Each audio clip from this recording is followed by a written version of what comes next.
सुनिए ना, महात्मा गांधी राष्ट्रीय ग्रामीण रोजगार गारंटी अधिनियम, इन्हीं नामों के आधार पर तो आप गारंटी कहती हैं ना, और ये भी गारंटी तो दे ही रहे हैं रोजगार के। और मुझे बताइए ना, 100 दिन की जगह 125 दिन अगर मिलने लग जाएगा, और अगर मनरेगा में भ्रष्टाचार धांधली की शिकायतें कम हो जाएंगी, जैसा इन्होंने एग्जाम्पल दिया कि पश्चिम बंगाल के 19 जिलों में फंड का दुरुपयोग हुआ, आप भी चाहती हैं ना कि वो गरीब, दलित, पिछड़े लोग जिन्हें रोजगार नहीं मिल पाता है, जिनका घर नहीं चल पाता है, उनके नाम पर ये जो फंड आता है उसका दुरुपयोग ना हो, चाहेंगी ना प्रियंका भारती जी?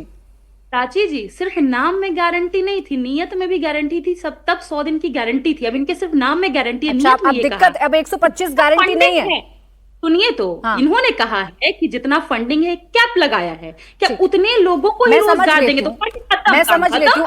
अभी दूध का दूध और पानी का पानी करते हैं। सत्य प्रकाश जी, जो समझ रही है प्रियंका भारती जी और जो समझा रही है, क्या यही सच है? 100 दिन की गारंटी आपने खत्म कर दी, इसमें कोई कैप लगा दिया?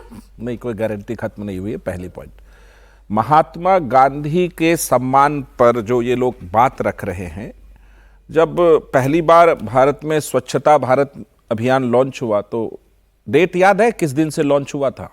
किसी को पता नहीं, याद हो नहीं हो, महात्मा गांधी के जयंती के दिन से स्वच्छता भारत अभियान प्रधानमंत्री नरेंद्र मोदी जी ने लॉन्च किया।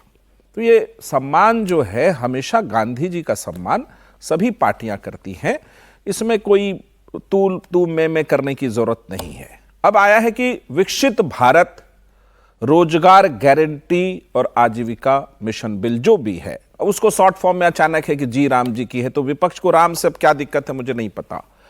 लेकिन अगर 100 दिन की गारंटी से बढ़ाकर 125 दिन किया गया है, और 2021 से लेकर के 2020 से जो मैं बजट इसका देख रहा था, वो बढ़ता गया है बजट।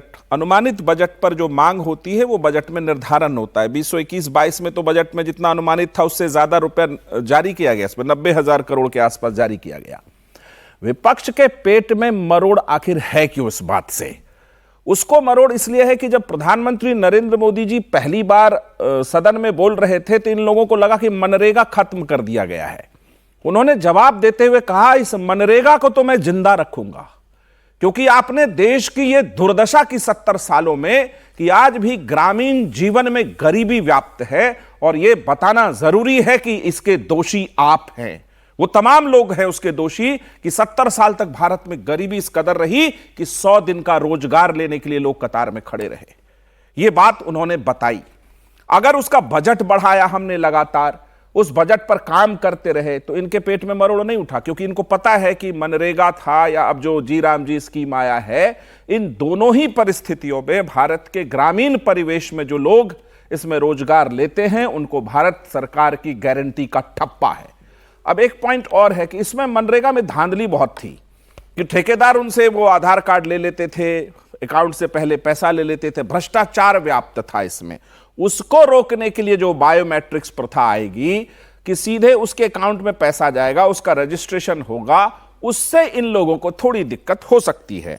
विपक्ष इस पर राजनीति करना चाहता है, मैं उनकी राजनीति का भी स्वागत करता हूं, लेकिन सकारात्मक करना चाहिए था। अगर मांग लेते कि नहीं 125 से 150 दिन कर दीजिए, तो बात समझ में आती कि अच्छा, विपक्ष इस देश के ग्रामीण परिवेश के लोगों को 150 दिन का रोजगार देना चाहती है। अब यह जाति का बात सही है कि इस देश में जाति से संबंधित एक पिछड़ापन कई वर्गों में है, लेकिन जब मनरेगा में कोई आदमी रोजगार लेने के लिए खड़ा है, इसका मतलब है कि उसके पास कुछ नहीं है।